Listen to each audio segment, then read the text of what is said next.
Have you ever seen your child find more comfort in a stranger's kindness than in everything you could provide? Well, Catherine did. And you can't imagine how devastating that moment felt. She was worth $3 billion, but watching her son sob uncontrollably in that corporate boardroom, Catherine Hayes felt like the poorest woman alive. Then a 5-year-old girl appeared with nothing but soap bubbles and changed everything. If you're enjoying this story, don't forget to hit that subscribe button, like the video, and comment where you're watching from.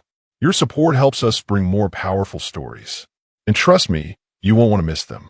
Now, let me take you back to when this impossible story began. The soap bubbles floated between the mahogany boardroom table and the janitor's cart like tiny rainbows. At that moment, billionaire Catherine Hayes realized her 6-year-old son had just stopped crying for the first time in months. Not because of anything money could buy, but because of the gentle hands and kind heart of a little girl whose father cleaned these floors every night. But let me take you back to where this all began, just 3 hours earlier on that cold February evening in downtown Seattle. Catherine Hayes stood in her corner office on the 42nd floor of the Emerald Tower, her emerald green silk blouse perfectly pressed despite the chaos swirling around her. Her auburn hair was pulled back in a sleek chignon, and her sharp blue eyes reflected the city lights twinkling below. At 34, she commanded respect in every room she entered. Tonight was different, though. Tonight, everything was falling apart. "Ma'am, the Tokyo investors are threatening to pull out completely," her assistant Jennifer called from the doorway, her voice tight with worry. "They want answers about the security breach by midnight their time."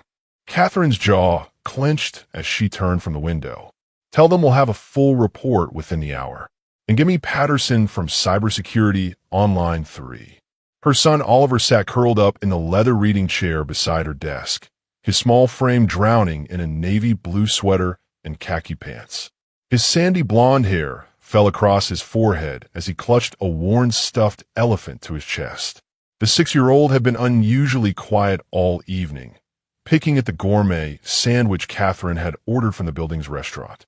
"Mommy, when are we going home?" Oliver's voice was barely a whisper. Catherine glanced at her Rolex. 8:30 p.m. on a Wednesday. She knew she should have been reading him bedtime stories by now, but Hayes Technologies was hemorrhaging money by the minute. "Soon, sweetheart. Mommy just needs to fix a few more things." Oliver's lower lip trembled. "You always say soon." The words hit Catherine like a physical blow. She knelt beside his chair, smoothing his hair back from his face. "I know, baby. I promise we'll go home after I make these last few phone calls." "You promised yesterday, too." A single tear rolled down Oliver's cheek. "And Monday. And last week." Catherine's heart twisted. Ever since her husband Daniel died in that car accident 18 months ago, she had thrown herself into work with desperate intensity. Building the company felt like building a fortress around them both. But lately, Oliver had been having nightmares, clinging to her during the day, crying at the smallest frustrations. The child psychologist said he needed stability and routine.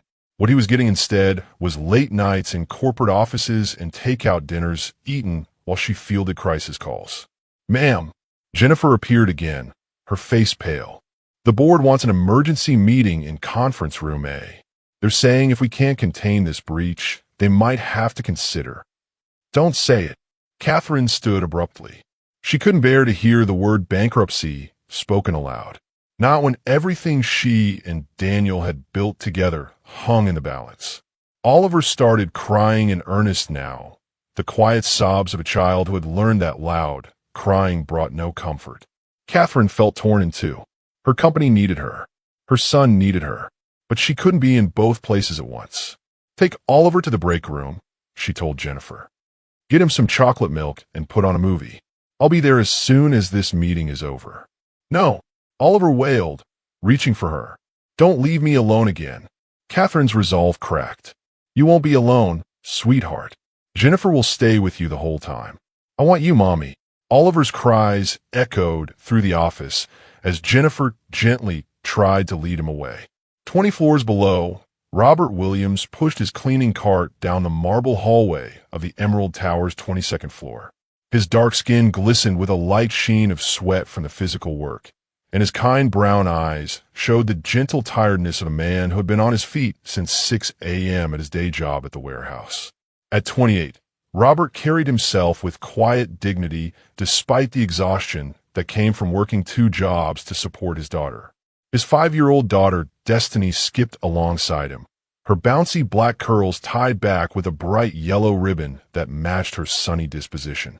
She wore a little purple dress with rainbow leggings and light-up sneakers that blinked with every step. In her small hands, she carried a plastic bottle filled with soapy water and a collection of bubble wands she had made from pipe cleaners. "Daddy, can I blow bubbles while you clean?" Destiny asked, her voice filled with the innocent excitement that only 5-year-olds possessed. Robert smiled, his face transforming with pure love as he looked down at his daughter. "Just a few, baby girl. And stay close to Daddy, okay? We can't make too much noise because people are still working." "I promise to be quiet as a mouse," Destiny whispered dramatically, making Robert chuckle. Robert had been cleaning the Emerald Tower for 3 years now, working the night shift from 7 p.m. to 3 a.m. while his neighbor Mrs. Patterson watched Destiny. But tonight, Mrs. Patterson was in the hospital with pneumonia, and he couldn't afford to miss work. The rent was due next week, and Destiny needed new shoes. Her current pair had holes that let in the Seattle rain. "Daddy, why do you clean at night?" Destiny asked as she carefully dipped her pipe cleaner wand into the bubble solution. "Because that's when the building gets ready for tomorrow," Robert explained, spraying glass cleaner on an office window. "While people sleep, Daddy makes everything nice and clean so they can have a beautiful place to work." Destiny nodded solemnly, as if this made perfect sense. She blew gently through her wand, creating a stream of iridescent bubbles that danced through the hallway. "Look, Daddy, they're like flying rainbows." "They sure are, sweet pea." Robert watched his daughter with wonder. Even in their modest circumstances, Destiny found magic everywhere. She collected pretty rocks from the sidewalk, made art from cardboard boxes, and turned cleaning nights into bubble adventures. Her joy was infectious, and she had never once complained about their small apartment or the secondhand clothes from the church donation box. "Can we blow bubbles in the big, pretty room upstairs?" Destiny asked, pointing toward the elevators. "What big, pretty room?" Robert paused in his cleaning. "The one with all the fancy chairs and the big table that looks like a mirror," Destiny said. "Mrs. Jennifer showed it to me last week when you were fixing the broken sink." Robert remembered now. The 42nd floor executive conference room. He had been called up to repair a plumbing issue, and Jennifer from the executive offices had been kind enough to entertain Destiny while he worked. The little girl had been fascinated by the boardroom with its polished table and leather chairs. "We'll see, baby. Daddy has to finish cleaning down here first." As Robert continued his work, he thought about the executives who would arrive tomorrow morning to find spotless offices and gleaming windows. They probably never thought about who cleaned their spaces or the families those workers went home to. But that was okay. Robert took pride in his work, whether it was loading trucks at the warehouse or making these offices shine. He was providing for Destiny, and that made every tired muscle and long night worthwhile. Destiny continued blowing bubbles, her soft giggles echoing through the quiet hallway. "Daddy, do you think bubbles make people happy?" "I think you make people happy, sweetheart," Robert replied, watching his daughter's face light up with pleasure. He had no idea that in just a few hours, those very bubbles would change their lives forever. 3 hours later, the emergency board meeting had stretched on far longer than Catherine anticipated. The cybersecurity breach was worse than initially reported. Hackers had accessed client data from 3 major accounts, and the legal implications were staggering. Catherine's temples throbbed as she listened to board member after board member voiced their concerns about the company's future. "We need to consider all options," said Harold Peterson, his gray mustache twitching with disapproval, "including a potential merger with Tech-Dun Industries." Catherine's blood ran cold. Tech-Dun had been trying to acquire Hayes Technologies for 2 years. A merger would mean losing everything she and Daniel had built together. "Absolutely not. We can handle this internally." "Can we?" Peterson leaned forward across the polished conference table. "Because right now, we're looking at potential lawsuits that could bankrupt the company." The argument continued, voices rising and falling like waves against Catherine's consciousness. All she could think about was Oliver, alone in the break room with Jennifer. She had promised him they would go home hours ago. Her phone buzzed with a text from Jennifer. Oliver is getting really upset. He's asking for you. Catherine's heart clenched. I need 5 minutes, she announced, standing abruptly. She hurried down the hallway toward the break room, her heels clicking against the marble floor.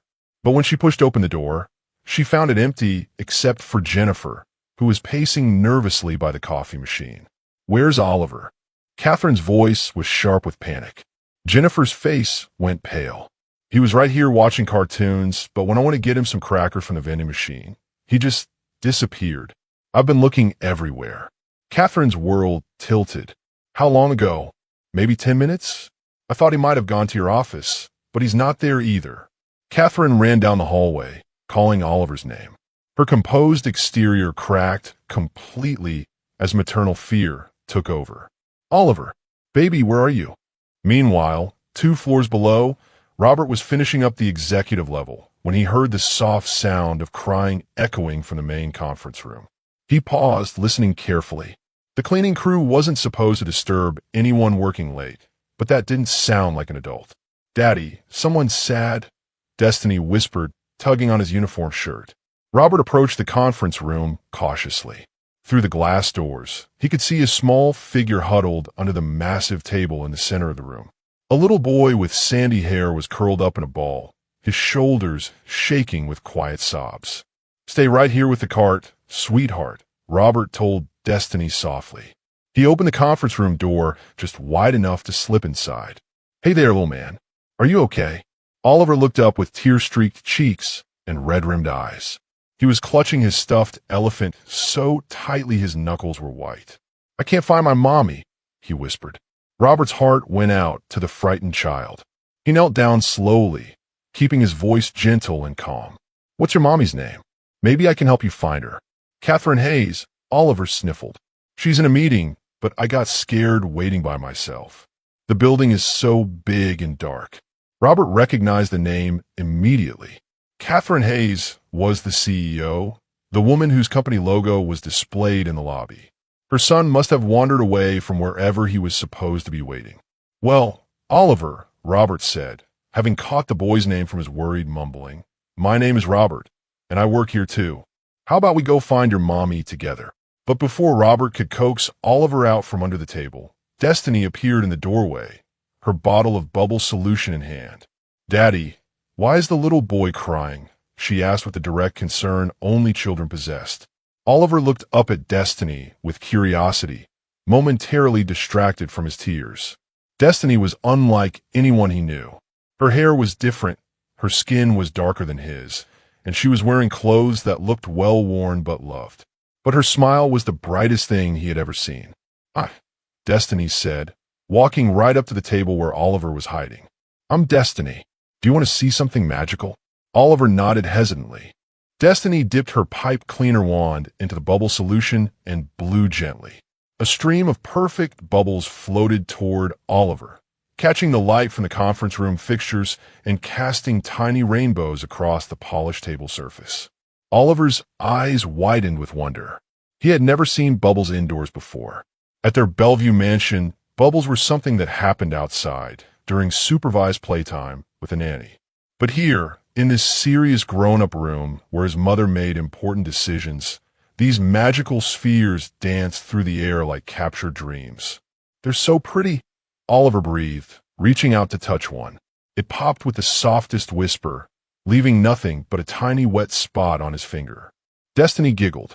Bubbles are like wishes. When they pop, the wish goes up to the sky. Really? Oliver crawled out from under the table, completely captivated. Really, truly, Destiny said solemnly. What do you wish for? Oliver thought for a moment. I wish my mommy wasn't sad anymore, and I wish she could come home with me instead of working all the time. Destiny nodded as if this were the most reasonable wish in the world. She blew another stream of bubbles, and Oliver laughed for the first time in weeks as he tried to catch them. Robert watched from the doorway, amazed by his daughter's natural ability to comfort another child. Destiny had always been special that way. When other kids at the community center were fighting or crying, she would somehow know exactly what to say or do to make them feel better. That's when Catherine's frantic voice echoed through the hallway. Oliver, Oliver, where are you? Mommy, Oliver called out, his voice filled with relief.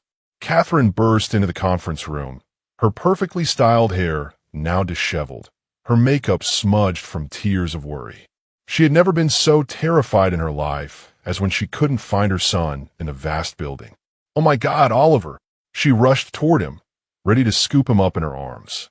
But Oliver was standing in the middle of the room, laughing as he tried to catch the bubbles that Destiny was still creating. His face was bright with joy, completely transformed from the sad, clingy child who had been crying earlier. Catherine stopped short, taking in the scene before her. Her son, who had been inconsolable for hours, was playing happily with a little girl she had never seen before. The girl was clearly the daughter of the janitor who stood respectfully by the door, his cleaning cart visible in the hallway beyond. Look, Mommy, Oliver said excitedly. Destiny showed me magic bubbles, and she says when they pop, wishes come true. Catherine stared at the little girl who had accomplished in minutes what she hadn't been able to do in months. Destiny continued blowing bubbles, completely unaware that she had just performed a miracle. The bubbles caught the light and floated between the mahogany conference table and the janitor's cart, creating a bridge between two completely different worlds. My daddy cleans your building, so it's beautiful for tomorrow, Destiny announced proudly to Catherine. And I help by making bubbles to catch all the sadness. Catherine felt something shift deep inside her chest. This 5-year-old child, with her homemade bubble wands and infectious joy, had done something Catherine's money and resources never could. She had made Oliver truly happy. Thank you, Catherine said softly, her voice thick with emotion she didn't quite understand yet. Robert stepped forward, clearly uncomfortable with the attention. I'm sorry, Ms. Hayes. We didn't mean to disturb anything.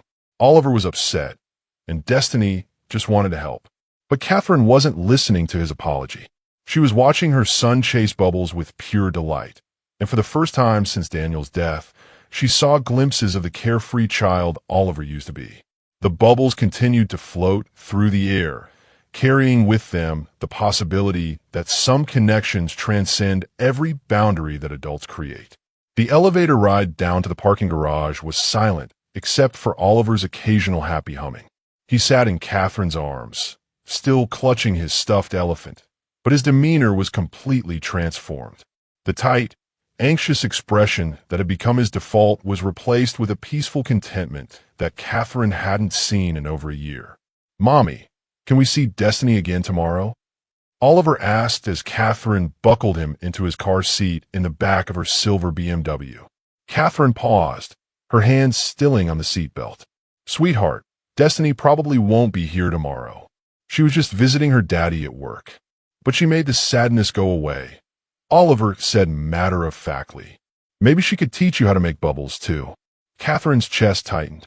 She started the engine and pulled out of the parking garage, Seattle's late-night traffic minimal on the downtown streets. As they drove through the quiet city toward their Bellevue home, Catherine's mind raced with conflicting thoughts. What had happened back there defied every principle she lived by. Success came through hard work, strategic planning, and careful execution. Problems were solved with resources, expertise, and determination. But a 5-year-old girl with a bottle of soap and water had achieved something Catherine's team of child psychologists and expensive therapists hadn't managed in months. Oliver's been struggling with attachment anxiety since his father's death, Dr. Martinez had explained during their last session.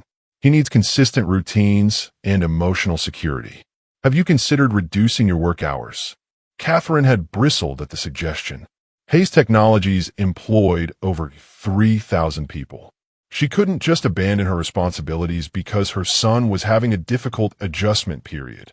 Besides, building the company stronger meant building a more secure future for Oliver. Everything she did was for him. But tonight, watching Oliver laugh and play with genuine joy, Catherine couldn't shake the feeling that she was missing something fundamental. 20 minutes later, They pulled into the circular driveway of their sprawling modern home in Bellevue's most exclusive neighborhood. The house sat on 2 acres of perfectly manicured grounds, with a 3-car garage, infinity pool, and enough space for Oliver to run and play to his heart's content. Yet he rarely seemed happy here.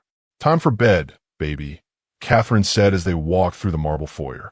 Oliver nodded without his usual protests about not being tired. As Catherine helped him into his pajamas and brushed his teeth, he chattered excitedly about his new friend. Destiny has curly hair that bounces when she walks, and she knows how to make bubble wands from pipe cleaners. Her daddy makes buildings beautiful. Do you think she lives in a beautiful house like ours? Catherine felt an uncomfortable prick of something she couldn't quite name. "I'm sure she has a very nice home, sweetheart." But as she tucked Oliver into his race car bed and kissed his forehead goodnight, Catherine found herself wondering about Destiny's living situation. The little girl's clothes had been clean, but obviously secondhand. Her father worked as a night janitor, which certainly didn't pay enough for the kind of neighborhood they lived in. Catherine shook her head as she walked down the hallway to her own bedroom. It wasn't her responsibility to worry about her employees' personal lives.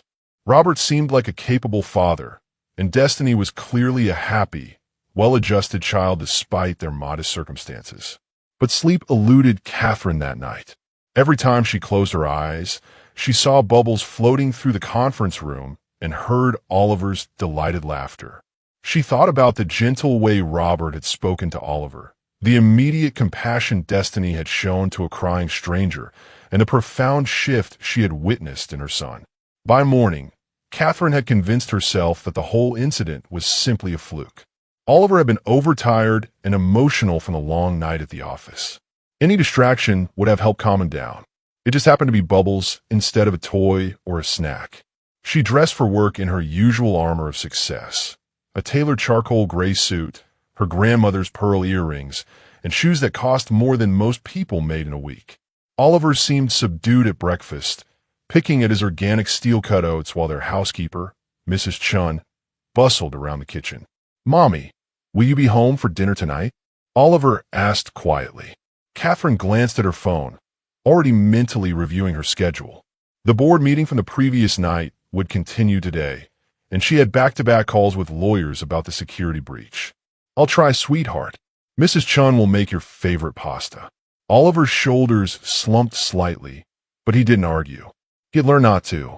Meanwhile, across town in a modest 2-bedroom apartment in the Rainier Valley, Robert was getting Destiny ready for her day at Little Sprouts Daycare.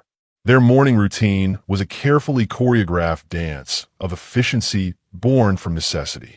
"Arms up, baby girl," Robert said, helping Destiny into a clean yellow sweater that was slightly too big for her small frame. "Daddy, do you think Oliver is happy today?" Destiny asked as Robert braided her hair into 2 neat plaits. Robert paused, his hands stilling in her curls. "I hope so, sweetheart. Sometimes grown-ups and kids get really sad, and it takes time to feel better. But bubbles help," Destiny said with absolute certainty. "Yes, they do."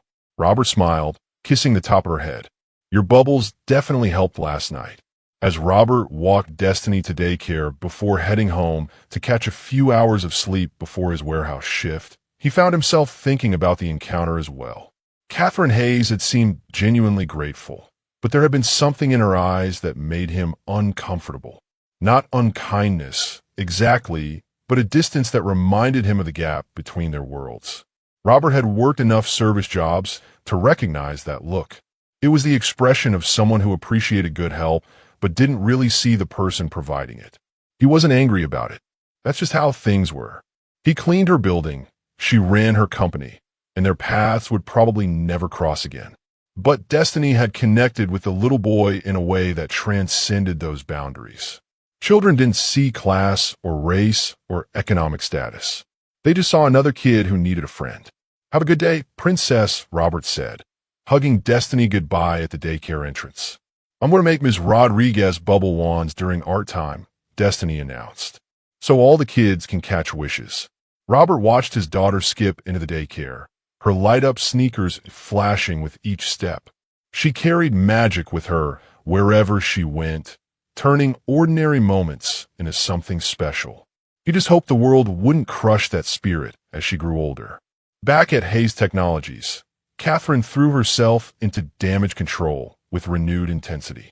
She spent the morning in conference calls with lawyers, the afternoon reviewing security protocols, and the evening in another tense board meeting. Every time her mind wandered to the previous night's events, she forced her attention back to the crisis at hand. But when Oliver's nanny called at 6 p.m. to say he was asking for her again, Catherine felt a familiar tug of war between her responsibilities as a CEO and her duties as a mother. "Tell him I'll be home soon," she said, knowing it was probably a lie. As the hours ticked by and the Seattle skyline darkened outside her office windows, Catherine couldn't shake the feeling that she was missing something important. Not just about the security breach or the board's concerns, but about what really mattered. The last image she remembered before finally falling asleep at her desk was Oliver's face, transformed with joy as he chased Bubbles through the conference room. For those brief moments, he had been the happy child she remembered from before Daniel's death. But that was just a coincidence, she told herself. Tomorrow, everything would return to normal. She had no idea how wrong she was. 3 days passed, and Catherine's carefully constructed normal began to crumble. Oliver, who had slept peacefully the night after meeting Destiny, was back to his old patterns of nightmares and clinging behavior. But now there was something different in his requests. "Mommy, can we go see the Bubble Girl?" he asked every morning at breakfast. "Sweetheart, she doesn't live at the office." That was just a special one-time thing, Catherine explained patiently, though her patience was wearing thin as the security crisis continued to consume her days. "But maybe she's visiting her daddy again?" Oliver's hopeful voice made Catherine's heart ache. By Thursday evening, Catherine was at her breaking point. The board had given her until Monday to present a comprehensive recovery plan. Oliver had refused to eat dinner 3 nights in a row, and she hadn't slept more than 4 hours total since the Bubble incident. "Mrs. Hayes." Jennifer appeared in Catherine's office doorway at 9 p.m. "I hate to bother you, but the night cleaning supervisor called. They need access to conference room to repair a water leak that's dripping into the floor below." Catherine looked up from her laptop, exhaustion making her eyes burn. "Fine. Just make sure they don't disturb any of the documents on the table." "Actually," Jennifer hesitated, "they need the room completely clear. The leak is coming from a ceiling, and they have to move all the furniture to protect it." Catherine sighed heavily. She had been planning to work in the conference room for another few hours, but the documents spread across the table represented weeks of work. How long will it take? "At least 2 hours to fix the leak and clean up the water damage." Catherine glanced at Oliver, who was curled up in his usual chair, looking pale and tired. He had been asking to go home since 6 p.m., but she couldn't leave with so much work undone. "Fine, I'll move to my office."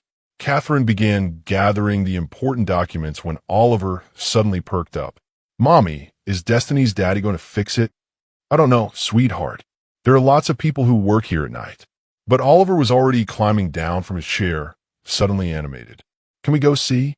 Maybe Destiny is with him again." Catherine wanted to say no. She had contracts to review, emails to answer, and a presentation to prepare that could determine her company's survival. But the hope in Oliver's voice was something she hadn't heard since that magical night with the bubbles. "Just for a minute," she said, surprising herself. "Then we really need to get back to work." They took the elevator down to the 22nd floor, where the sounds of work echoed through the hallway. Catherine could hear the hum of industrial fans and the voices of maintenance workers dealing with the water damage. As they rounded the corner, Catherine's heart sank. There were 3 workers in the conference room, but Robert wasn't among them. Oliver's face fell as he peered through the glass doors. "She's not here," he said quietly, his brief spark of hope extinguished. "I told you it was just a one-time thing, baby," Catherine said gently, but Oliver's disappointment was so profound that she found herself asking one of the workers, "Excuse me, is Robert Williams working tonight?" The worker, a middle-aged man with kind eyes, looked up from the industrial fan he was positioning. "Robert? Yeah, he's up on 45 dealing with a different leak. This whole building seems to be falling apart tonight." Oliver tugged on Catherine's hand. Can we go see him? Please, Mommy. Every rational part of Catherine's brain screamed that this was ridiculous. She was the CEO of a major technology company, not someone who chased janitors around the building because her 6-year-old had formed an attachment to another child. But Oliver hadn't shown this much interest in anything since Daniel died. Just for a minute, she heard herself saying again. The 45th floor housed the accounting department, and most of the offices were dark at this hour. Catherine could hear the sound of a wet vacuum running somewhere down the hall. They followed the noise to a corner office where water was indeed dripping steadily from a ceiling tile into a large bucket. Robert looked up from the industrial vacuum he was operating, surprise flickering across his face when he saw Catherine and Oliver. "Ms. Hayes," he said, immediately turning off the machine. "Is everything okay?" But Oliver had already noticed the small figure sitting cross-legged in the hallway, just outside the office door. Destiny was there, her bubble bottle and collection of pipe cleaner wands spread out on the carpet in front of her. She looked up with a brilliant smile when she saw Oliver. "Oliver," she called out happily. "Daddy said maybe I would see you again." Oliver broke free from Catherine's hand and ran to Destiny, dropping to the floor beside her with more enthusiasm than Catherine had seen from him in months. "I missed you," Oliver said, his words tumbling over each other. "I told Mommy about your magic bubbles every day." Robert appeared at Catherine's side, clearly embarrassed. "I'm sorry, Miss Hayes. Mrs. Patterson is still in the hospital, and my backup sitter had a family emergency. I couldn't leave Destiny alone, and I can't afford to miss another shift." Catherine realized she was witnessing something she had never seen before, a parent juggling impossible circumstances out of sheer necessity. Robert's work uniform was damp with sweat, and there were dark circles under his eyes that spoke of too many sleepless nights. "You don't need to apologize," Catherine said, though she wasn't sure why she felt the need to reassure him. Destiny had already dipped one of her bubble wands into the solution and was blowing a stream of bubbles for Oliver to chase. The sterile office hallway was suddenly filled with laughter and the soft pop of soap bubbles bursting. "Look, Oliver," Destiny said. "I made new wands with different shapes. This one makes heart bubbles." Oliver clapped his hands in delight as heart-shaped bubbles floated past them. "They're beautiful. Can you teach me how to make them?" "Of course, but you have to make a wish first. Heart bubbles carry love wishes." Catherine watched her son carefully twist a pipe cleaner into a heart shape under Destiny's patient instruction. His movements were focused and calm, his face relaxed in a way that usually only happened when he was deeply asleep. "What are you wishing for?" Destiny asked as Oliver dipped his new wand into the bubble solution. Oliver thought seriously for a moment. "I wish my mommy could learn to make heart bubbles too, so she can remember that love is more important than work." The words hit Catherine like a physical blow. She sank down onto the floor beside the children, not caring that her expensive suit was touching the industrial carpet. "Would you like a try, Mommy?" Oliver asked, offering her a butterfly-shaped wand that Destiny had crafted. Catherine's hands trembled slightly as she took the simple toy. She had built a technology empire, negotiated million-dollar deals, and commanded boardrooms full of powerful executives. But she couldn't remember the last time she had played with her son. "I don't know how," she admitted quietly. "It's easy," Destiny said with the confidence of a 5-year-old expert. "You just have to blow really gently, like you're giving the bubbles a soft kiss." Catherine dipped the butterfly wand into the solution and blew carefully. A cluster of bubbles emerged, floating toward the ceiling where they caught the fluorescent light. "You did it," Oliver exclaimed, throwing his arms around Catherine's neck. "Now make a wish." Catherine closed her eyes, feeling her son's warm embrace and hearing Destiny's encouraging giggles. For the first time in months, the constant pressure in her chest began to ease. She wished for the wisdom to know what truly mattered. As if summoned by her thoughts, her phone buzzed with yet another urgent email. But for once, Catherine didn't immediately reach for it. Instead, she blew another stream of bubbles and watched Oliver's face light up with pure joy. The crisis could wait 10 more minutes. As the children continued creating bubbles and chasing them down the hallway, Catherine found herself sitting on the carpet beside Robert, both of them watching their kids with the shared exhaustion that only parents understand. "I should let you get back to work," Catherine said, though she made no move to stand up. For the first time in days, Oliver wasn't asking to go home or clinging to her leg. He was simply being a happy 5-year-old, teaching Destiny a clapping game he'd learned at school. "It's okay," Robert replied, his voice quiet. "The leak is contained now. I just need to finish the cleanup, but that can wait a few more minutes." Catherine studied Robert's profile as he watched Destiny with obvious adoration. There was something about his gentle manner with both children that reminded her of Daniel. Her husband had possessed that same natural ease with kids, the ability to get down on their level and see the world through their eyes. "She's remarkable," Catherine said, nodding toward Destiny. "Your daughter, the way she just knew exactly what Oliver needed." Robert's face softened with pride. "She's always been like that. Even as a baby, she could sense when people were hurting. At the community center where she goes for after-school care, the other kids always come to her when they're upset." "Community center?" Catherine asked, genuinely curious. "The Rainier Valley Community Center. They have a sliding scale program for families like us." Robert paused, seeming to weigh his words carefully. "Destiny loves it there. They have art classes and story time, and she's learning to read above her grade level." Catherine felt a pang of something she couldn't quite identify. Oliver attended an exclusive private school that cost more per year than many people earned, yet he often seemed lonely and stressed. Meanwhile, Destiny was thriving in a community program that probably cost next to nothing. "How long have you been working here?" Catherine asked. 3 years, Robert replied. "Since Destiny was 2. Before that, I worked construction, but the hours were unpredictable, and I couldn't find reliable childcare." Catherine noticed he didn't mention Destiny's mother, and something in his careful tone suggested there was a story there. But before she could respond, Destiny came running back to them, her face glowing with excitement. "Daddy, Oliver wants to know if we can have a play date. Can he come to our house sometime?" Robert's expression shifted, a flash of embarrassment crossing his features. "Well, sweetheart, Oliver probably has lots of activities, and—" "I don't have activities," Oliver interrupted, plopping down between the adults. "I just go to school and then sit in Mommy's office. I would love to see your house, Destiny." Catherine watched Robert struggle with the invitation.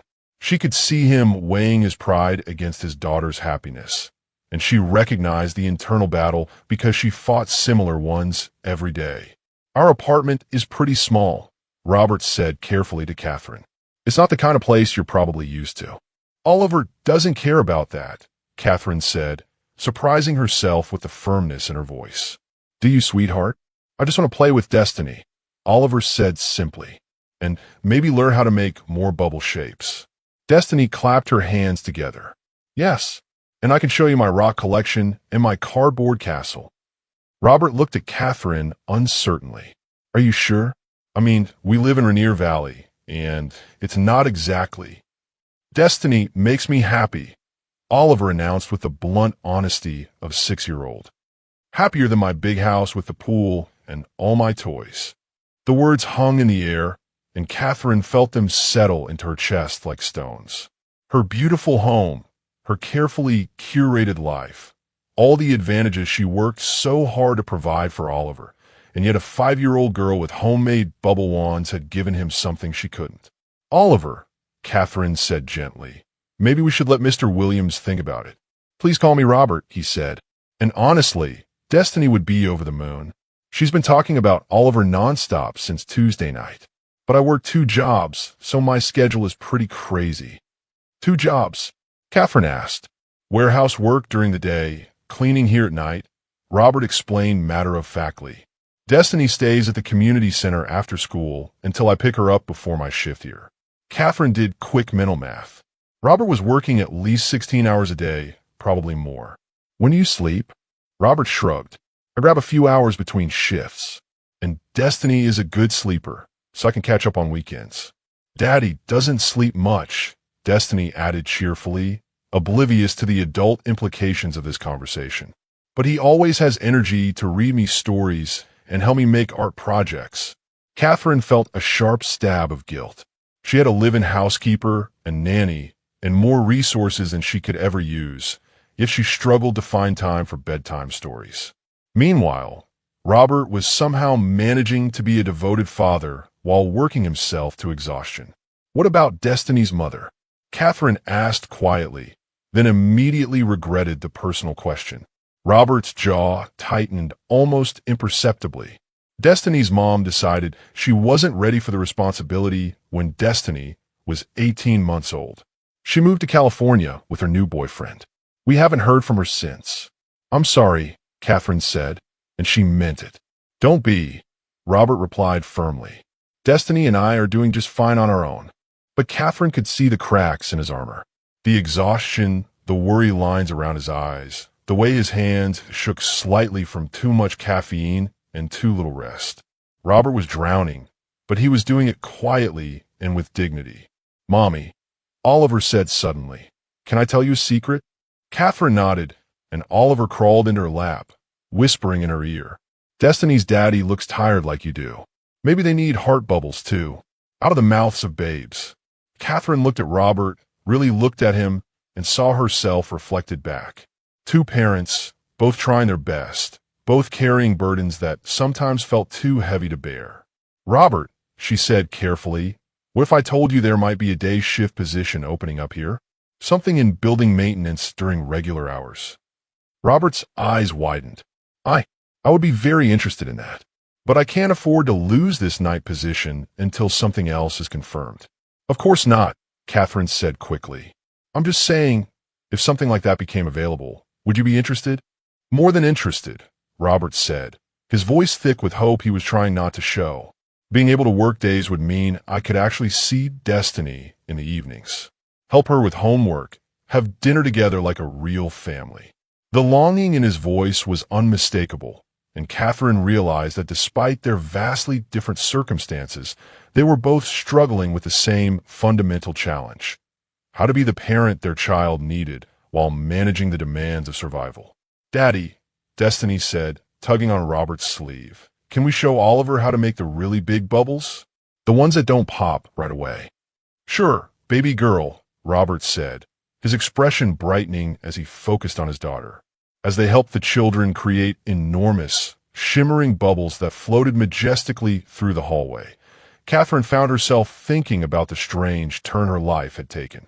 3 days ago, she had never heard of Robert Williams or his remarkable daughter. Now, watching Oliver laugh and play with genuine joy, she couldn't imagine going back to the way things were before. But she also couldn't shake the feeling that she was standing at the edge of something that would change everything. The question was whether she was brave enough to take the leap. Have you ever met someone who changed your perspective on what really matters in life? Share your story in the comments below, and don't forget to subscribe for more heartwarming tales that remind us of our shared humanity. Saturday morning arrived gray and drizzly, typical for February in Seattle. Catherine had spent Friday wrestling with a decision that felt both impulsive and inevitable.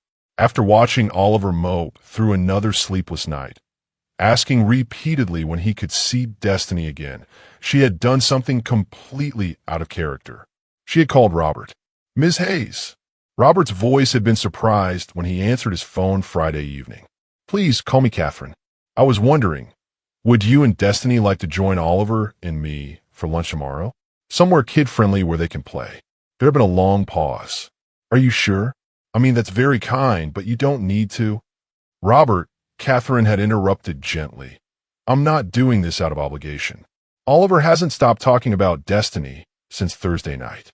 And honestly, I think we could all use some normal family time. Now, as Catherine pulled into the parking lot of Gasworks Park, she wondered if she had made a mistake. The park wasn't fancy, but Oliver had specifically requested somewhere with lots of space to run and play. She spotted Robert's older Honda Civic and felt a flutter of nervousness that had nothing to do with business deals or board meetings. Oliver practically bounced out of his car seat when he saw Destiny running toward them across the grass, her rainbow-striped leggings bright against the muted winter landscape. Oliver, Destiny called, throwing her arms around him in an exuberant hug. Daddy packed bubble stuff, and I brought my collection of pretty rocks. I brought my kite. Oliver replied excitedly. Mommy said we could fly it if the wind is good. Catherine watched the children's reunion with a mixture of joy and bewilderment. Oliver had owned that kite for over a year, but he had never shown any interest in actually using it. Now he was chattering about wind patterns and kite flying techniques as if he were an expert. Robert approached more cautiously, carrying a worn backpack and looking like he still couldn't quite believe this was happening. He had traded his work uniform for jeans and a navy blue sweater that brought out his kind eyes. Thank you for this, he said to Catherine. Destiny hasn't stopped talking about seeing Oliver again. She made him a friendship bracelet last night. Oliver made something too, Catherine replied, gesturing toward her son, who was already showing Destiny a handmade card decorated with crayon drawings of bubbles and hearts.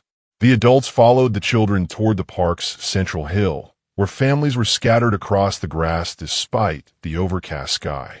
Catherine had packed a picnic lunch from Whole Foods, complete with organic sandwiches, fresh fruit, and artisanal chips. But when she saw Robert unpack peanut butter and jelly sandwiches cut into fun shapes, apple slices, and homemade cookies, she realized her expensive spread looked sterile by comparison. Daddy makes the best cookies, Destiny announced proudly. He lets me help measure all the ingredients. You bake? Catherine asked Robert, genuinely surprised. Robert's cheeks colored slightly. It's cheaper than buying store-bought, and Destiny loves helping in the kitchen. We make a batch every Sunday for her lunches during the week. Catherine tried to remember the last time she had cooked anything more complicated than microwaving leftovers. Their housekeeper handled all the meal preparation, and when Catherine was home for dinner, it usually consisted of expensive takeout eaten while she answered emails. Can you teach me how to make cookies? Oliver asked Destiny hopefully. Of course, but you have to promise to lick the spoon when we're done mixing, Destiny replied seriously. That's the most important part, Robert added with a grin, and Catherine found herself smiling at the easy warmth between father and daughter. As they spread out their picnic blankets, the children naturally gravitated toward each other, sharing food and stories with the effortless friendship that only kids could manage. Destiny bit into one of Catherine's gourmet sandwiches and declared it fancy but good, while Oliver proclaimed Robert's homemade cookies the best thing ever. Tell me about yourself, Catherine said to Robert as they watched the children attempt to fly Oliver's kite in the light breeze. What did you do before the warehouse job? Robert was quiet for a moment, his eyes following Destiny as she ran with the kite string. I was in the Army for 4 years. Served 2 tours in Afghanistan. When I came back, I thought I'd use my GI benefits to study engineering, but then Destiny's mom got pregnant and things got complicated fast. Catherine heard the story he wasn't telling in the spaces between his words. Dreams deferred, plans abandoned. A young man stepping up to take responsibility when someone else walked away. Do you ever regret it? She asked softly. Giving up your plans? Robert looked at her with surprise. Regret Destiny? Never. She's the best thing that ever happened to me. Sometimes I wonder what life might have been like if I'd finished school, but then she laughs or does something amazing, and I remember that some blessings come disguised as complications. The kite finally caught the wind, soaring up into the gray sky as both children cheered. Oliver was running in circles, his face bright with excitement, while Destiny jumped up and down, clapping her hands. Look, Mommy, Oliver called. It's flying. It's really flying. Catherine felt tears prick her eyes unexpectedly. When was the last time she had seen Oliver this purely happy? Not the forced cheer he put on during their scheduled fun time activities, but genuine, spontaneous joy. What about you? Robert asked quietly. Destiny mentioned that Oliver talks about missing his daddy. Catherine's throat tightened. She rarely spoke about Daniel, even with close friends. But something about the peaceful afternoon and Robert's gentle presence made the words come easier. My husband died in a car accident 18 months ago, she said. He was coming home from a business trip, and a drunk driver ran a red light. She paused, watching Oliver guide the kite through the air. Daniel was the fun parent, the one who built blanket forts and had silly dance parties in the kitchen. I was always the serious one, focused on business. When he died, I thought I had to be both parents, but I only knew how to be the serious one. Oliver seems like a great kid, Robert said. You're doing better than you think. Am I? Catherine laughed, but there was no humor in it. He has nightmares every night. He clings to me constantly, but never seems actually happy when we're together. I've spent a fortune on therapists and activities, but nothing worked until... She gestured toward where Oliver and Destiny were now, teaching each other hand claps, while the kite bobbed forgotten above them. Until Bubbles. Robert finished with a gentle smile. Until Destiny, Catherine corrected. Your daughter has a gift, Robert. She sees straight to the heart of what people need. She gets that from her grandmother, Robert said. My mom always said Destiny was born with an old soul and a young heart. She passed away last year, but she would have loved seeing this. He gestured to the children, who were now attempting to perform some elaborate dance routine Destiny had apparently choreographed on the spot. I'm sorry for your loss, Catherine said, meaning it deeply. Thank you. She helped me raise Destiny after her mom left. Losing her was... Robert's voice caught slightly. Well, it's been just me and Destiny ever since. They sat in comfortable silence for a while, watching their children create a world of pure imagination and joy. The kite danced overhead. The children's laughter carried on the wind. And for the first time in months, Catherine felt something she had almost forgotten existed. Peace. Robert, she said finally, I meant what I said about the day shift position. I spoke with HR yesterday, and there's going to be an opening in building maintenance next month. Better pay, full benefits, and regular hours. Robert turned to look at her, hope and disbelief warring in his expression. You're serious? Completely serious. You'd be perfect for it. I don't know what to say, Robert said, his voice thick with emotion. Say you'll consider it, Catherine replied. Destiny deserves to have her daddy home for dinner. Catherine, Robert said quietly, why are you doing this for us? Catherine looked at Oliver, who was now attempting to teach Destiny how to do a cartwheel, both of them dissolving into giggles when they tumbled onto the grass together. Because your daughter gave me my son back, she said simply, and I'm just beginning to understand what that really means. Monday morning brought a harsh return to reality. Catherine sat in the emergency board meeting, watching Harold Peterson's face grow increasingly grim as the lawyers presented their findings about the security breach. The damages were worse than anyone had anticipated. We're looking at potential settlements in excess of $50 million, the lead attorney announced. 3 major clients are threatening to terminate their contracts, and the regulatory fines could bankrupt the company. Catherine felt the walls closing in around her. Everything she and Daniel had built was crumbling, and the board's whispered conversations about merger options were becoming louder and more urgent. We need to make some difficult decisions, Peterson said, his gray eyes fixed on Catherine, starting with significant cost reductions across all departments. What kind of cost reductions? Catherine asked, though she dreaded the answer. Layoffs. At least 30% of our workforce. And we'll need to outsource all non-essential services to cut overhead. Catherine's blood ran cold. Non-essential services? Cleaning, maintenance, security. We can hire contract companies for a fraction of what we're paying now. The words hit Catherine like a physical blow. Robert, the day position she had promised him. The hope she had seen in his eyes when she talked about better pay and benefits. All of it would disappear with the stroke of a pen. How soon? She managed to ask. End of the week. We need to show immediate action to prevent more client defections. Catherine nodded numbly, her mind reeling.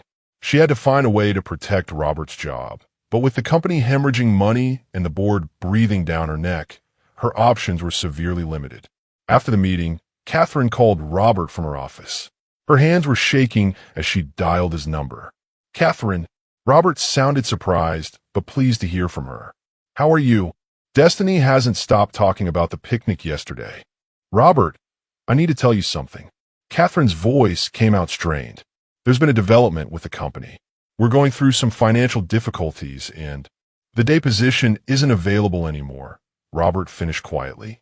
It's worse than that, Catherine said, her heart breaking. We're having to outsource all maintenance and cleaning services. I'm so sorry, Robert.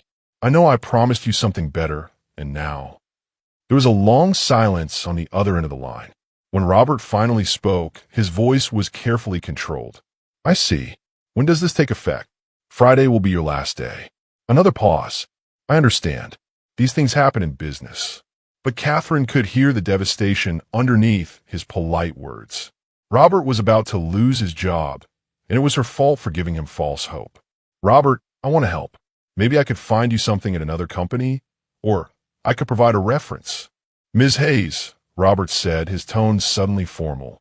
I appreciate the offer, but I'll be fine. We always land on our feet. The use of her last name felt like a slap. In just a few sentences, they had gone from tentative friendship back to employer and employee. Please don't call me Ms. Hayes, Catherine said desperately. We're friends, remember? Are we? Robert's voice was quiet but pointed. Because friends don't make promises they can't keep. And they don't give false hope to people who are already struggling. The accusation stung because Catherine knew it was fair. She had gotten caught up in the warm feelings of their budding friendship and made commitments she couldn't guarantee. Robert, please, let me try to find another solution. I think it's better if we keep things professional from now on, Robert replied. I'll finish out the week, and then Destiny and I'll figure out what comes next. What about the children? Oliver is going to be heartbroken. Kids are resilient, Robert said, but Catherine could hear the pain in his voice. Destiny will understand that sometimes people from different worlds just can't stay friends. The line went dead, leaving Catherine staring at her phone in shock. In trying to help, she had somehow made everything worse. That evening, Catherine faced the impossible task of explaining to Oliver why he couldn't see Destiny anymore. But why, Mommy? Oliver asked, his eyes filling with tears. Did I do something wrong? No, sweetheart. You didn't do anything wrong. Sometimes grown-up situations get complicated. But Destiny is my best friend, Oliver said, his voice breaking. She makes me happy. Please don't take her away. Catherine pulled Oliver in her lap, her own tears flowing freely. I know, baby. I'm so sorry. I don't understand, Oliver sobbed. You said we could be friends. You promised. The word promised echoed Robert's accusation, and Catherine realized she had failed both of the children who had brought such unexpected joy into their lives. Meanwhile, across town, Robert was having his own difficult conversation with Destiny. But, Daddy, we were going to teach Oliver how to make cookies, Destiny said, her lower lip trembling. And I made him a special bubble wand shaped like a star. Sometimes things change, Princess, Robert said, struggling to keep his voice steady. Oliver's mommy is very busy with important work, and we probably won't see them anymore. Is it because we're poor? Destiny asked with the devastating directness of a 5-year-old. Robert's heart shattered. No, baby. It's because sometimes adults make things complicated when they should stay simple. I don't want it to be complicated, Destiny said, climbing into Robert's lap.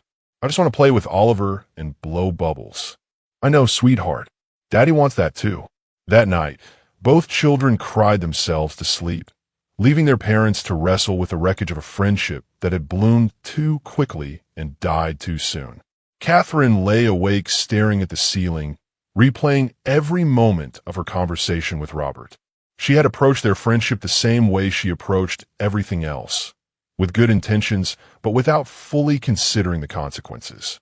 She had seen Robert struggle and wanted to fix it, but she had forgotten that she was dealing with real people's lives, not a business problem to be solved. The worst part was that Robert was right. She had made promises she couldn't keep, and now both families were paying the price. Meanwhile, Robert sat at his kitchen table, staring at the employment termination notice that had arrived by email. He had 3 days to find another job before his final paycheck. The warehouse position barely covered their rent, and without the cleaning job, they would be in serious financial trouble within a month. But more than the money, Robert was angry at himself for believing that things could be different. He had let his guard down, allowed himself to hope for something better, and forgotten the fundamental truth he had learned years ago. People like Catherine Hayes didn't really see people like him as equals, no matter how kind they seemed. The friendship had been an illusion, a feel-good story that wealthy people told themselves to feel better about the inequalities in the world. When push came to shove, business was business, and Robert and Destiny were just collateral damage. He looked at the star-shaped bubble wand Destiny had made for Oliver, sitting on a small kitchen table like a reminder of what might have been.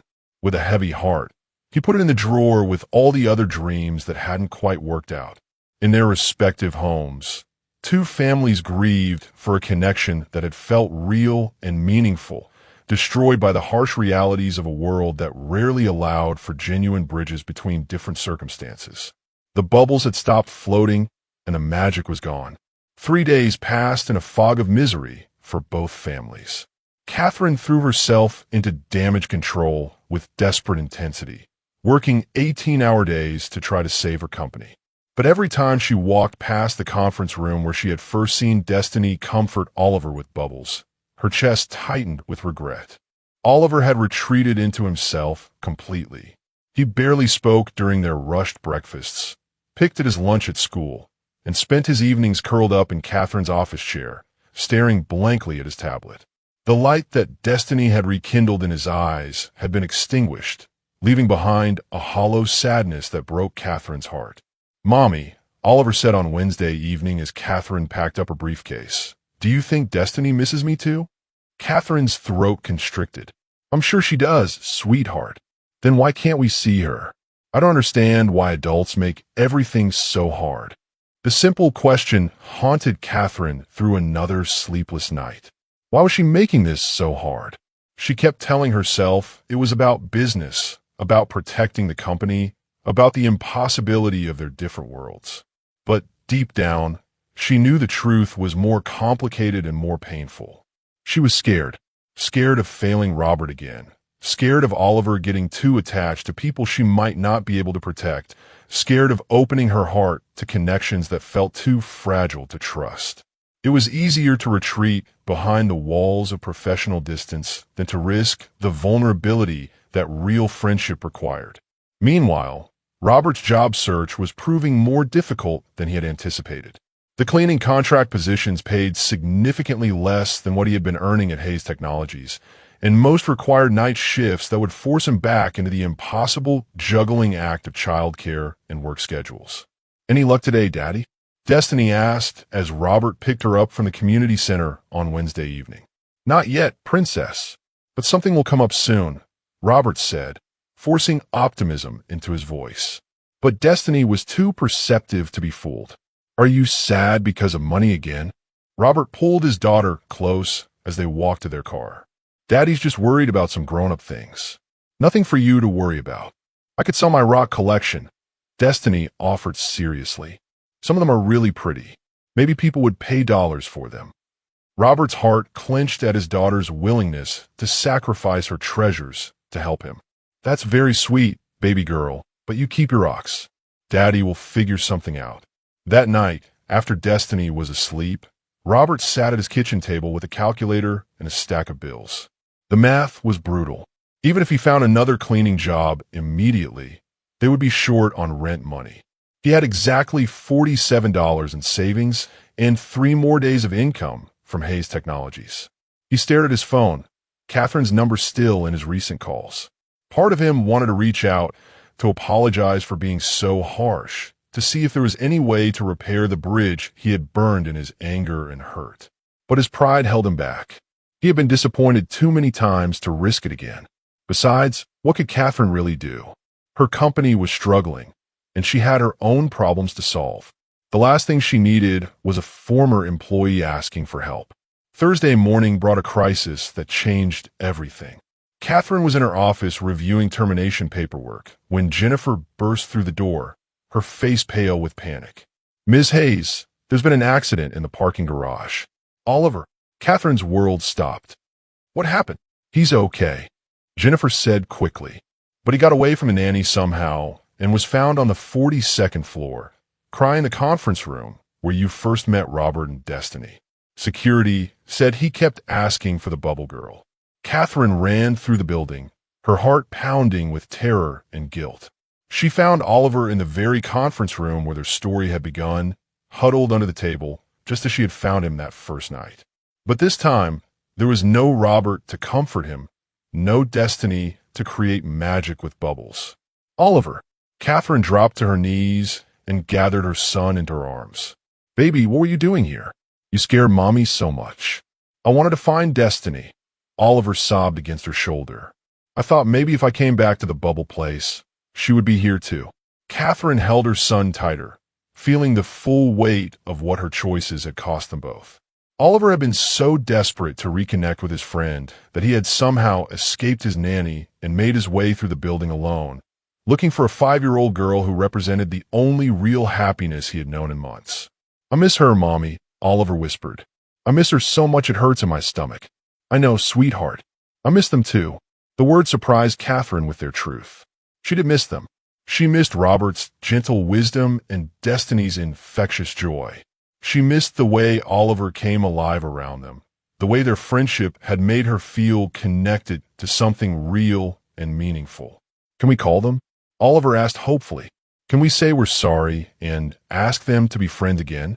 Catherine looked into her son's tear-streaked face and realized she was at crossroads. She could continue hiding behind her fears and professional obligations, or she could choose courage. She could choose love. You know what, Oliver? I think that's exactly what we should do. That afternoon, Catherine did something she had never done in her 15-year career. She canceled all her meetings, left the office at 2 p.m., and drove to Destiny's daycare. She found Robert in the parking lot, looking exhausted as he helped Destiny into her car seat. When he saw Catherine approaching, his expression grew guarded. Catherine, what are you doing here? I came to apologize, Catherine said simply, and to ask if we could try again. Robert glanced around the busy parking lot, clearly uncomfortable with the public nature of the conversation. This isn't a good time. Destiny and I need to get home. Please, Catherine said, her voice breaking slightly. Just 5 minutes.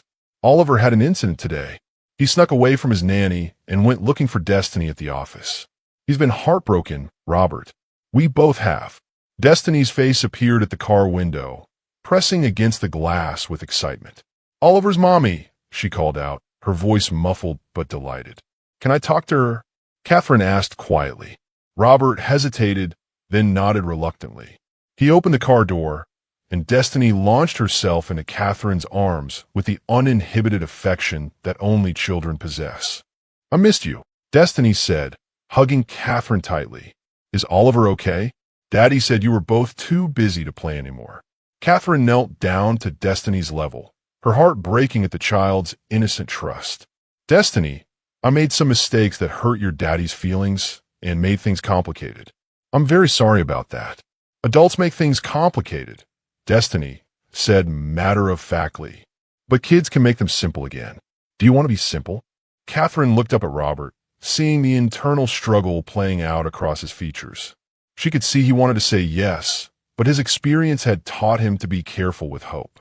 Robert, Catherine said softly, I can't undo the company's financial problems, and I can't promise you things I can't control. But I can promise you this. Our friendship means more to me than any business decision. Oliver and I want you and Destiny in our lives, not as charity cases or feel-good stories, but as family. The word hung in the air between them, loaded with possibility and risk. Family, Destiny repeated happily. I always wanted a big brother like Oliver. Robert looked at his daughter's radiant face, then at Catherine's earnest expression. The choice was simple, really. He could choose fear, or he could choose love. Okay, he said quietly. Let's try again. But this time we do it as equals. No saviors, no charity. Just friends. Just friends, Catherine agreed, relief flooding through her voice. Can we go make bubbles now? Destiny asked hopefully. For the first time in days, both adults smiled. 6 months later, on a warm August afternoon, the backyard of Catherine's Bellevue home looked nothing like the pristine showcase it had once been. Colorful chalk drawings covered the patio. A vegetable garden that Destiny had insisted they plant together was flourishing in one corner, and bubble solution stains marked the deck where countless bubble-making sessions had taken place.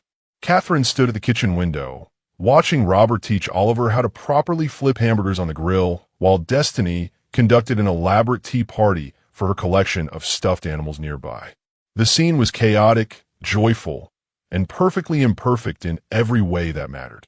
The burgers smell amazing, Catherine called through the open sliding door. Robert's secret is the garlic powder, Oliver announced proudly. He taught me the exact right amount. Trade secrets. Robert grinned, ruffling Oliver's hair. But I think you're ready to be the official grill master next time. The transformation in both families had been remarkable to witness. After that emotional reunion in the daycare parking lot, they had taken things slowly, rebuilding their friendship on a foundation of honesty and mutual respect rather than good intentions and assumptions. Catherine had been true to her word about treating Robert as an equal. When Hayes Technologies had to lay off the entire cleaning staff, she had helped Robert find a much better position as a facilities coordinator at Seattle Children's Hospital. The job paid well, offered excellent benefits, and allowed Robert to work regular daytime hours for the first time since Destiny was born. More importantly, Catherine had learned to ask for help instead of trying to fix everything herself.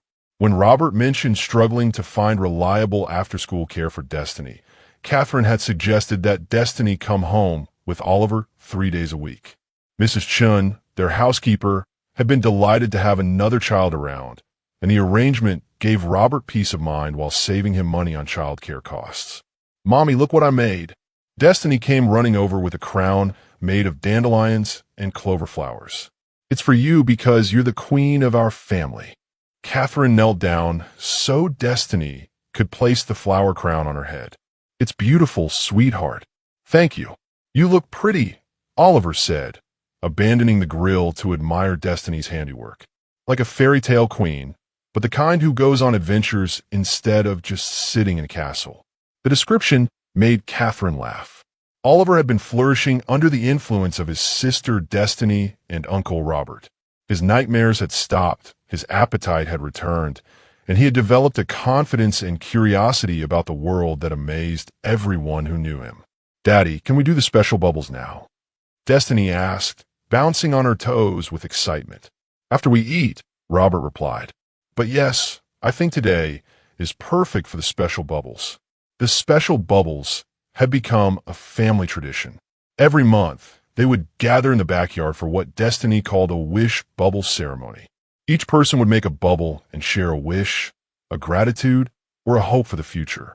It was silly and beautiful and had somehow become one of Catherine's favorite moments of each month. As they sat down to eat at the picnic table Robert had helped Oliver build, Catherine marveled at how naturally they had fallen into the rhythms of an extended family. Robert's gentle parenting style had taught her to slow down and really listen to Oliver, while Catherine's resources had allowed her to help ease some of the financial pressures that had been weighing on Robert's shoulders. But more than the practical benefits, they had found in each other what they had all been missing, a sense of belonging, of being truly seen and valued for who they were rather than what they could provide. "I have an announcement," Catherine said as they finished their meal. "The board officially approved the new Employee Assistance Program this week." Robert looked up with interest. Hayes Technologies had weathered its financial crisis better than anyone had expected, largely due to Catherine's innovative leadership during the difficult months. She had used the experience to rethink many of the company's policies, including how they treated their service employees. The program will provide education assistance, child care support, and career advancement opportunities for all contract workers, Catherine continued. "And I've recommended that we bring the cleaning and maintenance services back in-house, with full benefits and opportunities for advancement." "Catherine, that's incredible," Robert said, his voice thick with emotion. "There are a lot of families who are going to benefit from that." "It's the right thing to do," Catherine replied simply. "And I learned from a very wise person that sometimes the right thing and the profitable thing can be the same thing if you're creative enough to find a solution." Oliver beamed with pride at his mother's announcement, though he understood it mostly in terms of the fact that other kids might get to have what he and Destiny had found together. "Can we do wish bubbles now?" Destiny asked, unable to contain her excitement any longer. They moved to the lawn, where Robert unpacked the elaborate bubble-making kit they had assembled over the months. There were wands of every shape and size, different solutions for different types of bubbles, and even a machine that could create hundreds of tiny bubbles at once. "Who wants to go first?" Catherine asked, dipping a large circular wand into the solution. Me. Destiny volunteered, taking a star-shaped wand that had become her signature. She blew gently, creating a stream of perfect star-shaped bubbles that caught the late afternoon sunlight. "I wish for our family to always be happy and together," Destiny announced as the bubbles floated skyward. Oliver went next, using a heart-shaped wand to create bubbles that danced through the air. "I wish that all kids could have families like ours, where everyone takes care of everyone." Robert created a stream of traditional round bubbles, watching them with the same wonder that never seemed to fade. "I wish for continued blessings and the wisdom to recognize them when they come." Finally, Catherine lifted her wand, a butterfly shape that Oliver had picked out for her months ago. As she blew gently, creating delicate butterfly-shaped bubbles that seemed to dance with life, she thought about how much had changed since that February night when she had first watched her son's tears turn to laughter. "I wish," she said softly, "for the courage to keep choosing love over fear every single day."